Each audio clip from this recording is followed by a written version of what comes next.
자, 서기 660년.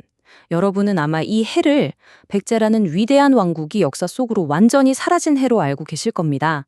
하지만 오늘 이 해설에서는요, 우리가 흔히 알고 있는 이 거대한 역사적 오해의 한복판으로 곧장 들어가 보려고 합니다.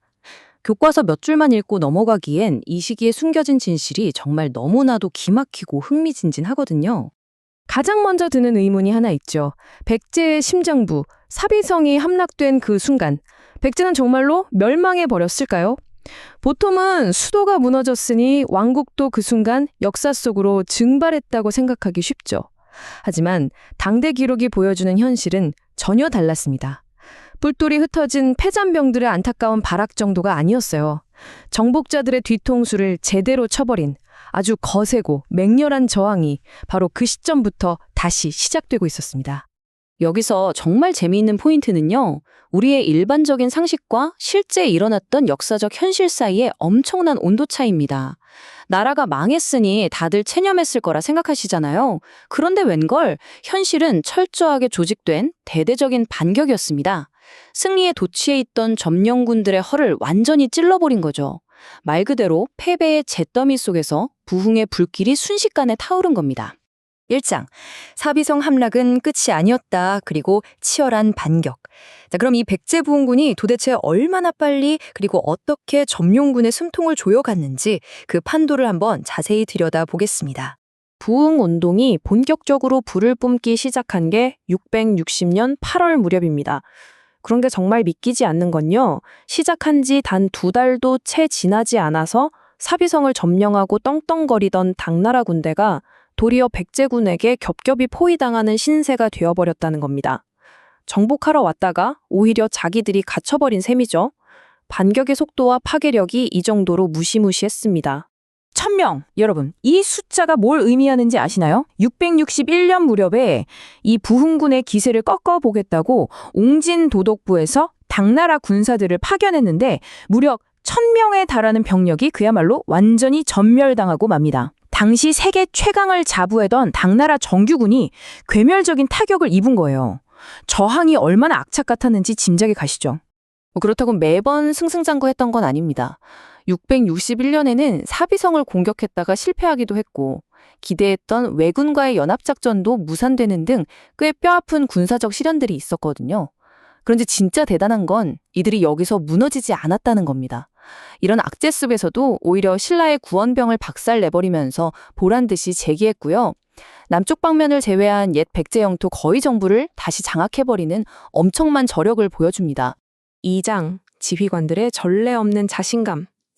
이렇게 엄청난 성공을 거두다 보니 백제 지휘관들의 자신감은 정말 하늘을 찌르듯 했습니다. 여기서 아주 기가 막힌 역사적 일화 하나가 등장하거든요. 당나라 원정군 사령관인 유인괴가 부흥군을 좀 달래보려고 사신을 보냈습니다. 그런데 부흥군 지도자 중 한 명인 도침이 뭐라고 했는지 아시나요? 아예 편지를 뜯어보지도 않았어요. 내 계급이 너무 낮아서 나 같은 일국의 대장과 만날 급이 안 된다. 이렇게 쏘아붙이고는 사신을 그냥 쫓아내버립니다. 이미 망했다고 생각했던 나라의 장수가 세계 최강 제국의 사령관에게 보인 태도라고는 도저히 믿기지 않을 정도의 패기죠.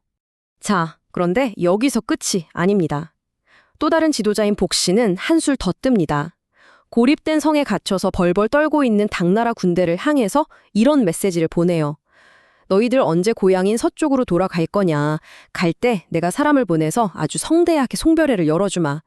다 이긴 줄 알고 쳐들어온 촉강대국 군대에게 짐 싸서 집에 가라며 조롱을 날린 겁니다. 점령군을 상대로 이렇게까지 여유롭고 대담할 수 있었다는 게 정말 통쾌하지 않나요? 하지만 전문가들의 분석을 보면요. 이런 행동들이 단순히 전황이 좀 유니해졌다고 우쭐대는 맹목적인 허세가 절대 아니었다고 합니다.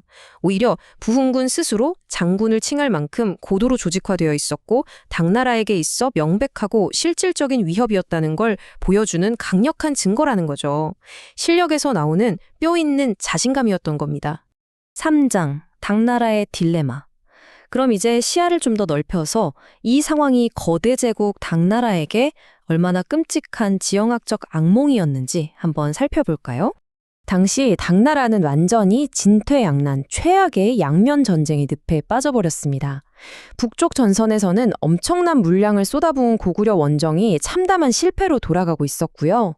설상가상으로 남쪽 전선에서는 이미 멸망해서 끝난 줄 알았던 백제가 상상 이상의 맹렬한 부흥운동을 일으키면서 턱밑을 조여오고 있었죠. 거대한 제국이 양쪽에서 샌드위치처럼 짓눌리고 있었던 겁니다. 결국 662년 2월 고구려 원정이 공식적으로 대실패로 막을 내립니다. 발등에 불이 떨어진 당나라는 옹진도독부에 있던 유인원과 유인괴에게 다급하게 철수 명령을 내리죠. 여러분, 이때 백제 땅에 고립되어 있던 당나라 병사들 심정이 어땠을까요?